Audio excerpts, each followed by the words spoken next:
حضرت انس بن نضر رضی اللہ تعالی عنہ بدر کی جنگ میں کسی وجہ سے رہ گئے، شریک نہیں ہو سکے۔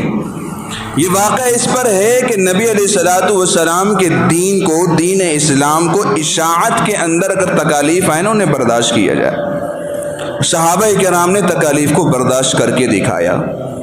انس بن نضر رضی اللہ تعالیٰ عنہ بدر کی لڑائی میں کسی وجہ سے شریک نہیں ہو سکے، تو حضرت انس بن نضر رضی اللہ تعالیٰ عنہ کہنے لگے اگر اللہ نے مجھے آئندہ موقع دیا نا ایسا کہ دین اسلام کی اشاعت کا ایسا کوئی معرکہ ہو اور انس بن نضر موجود ہو، تو انس بن نضر ایسا لڑے گا کہ مسلمان بھی دیکھیں گے، کافر بھی دیکھیں گے، ہمارا رب بھی دیکھے گا انس بن نضر کیسے لڑتا ہے۔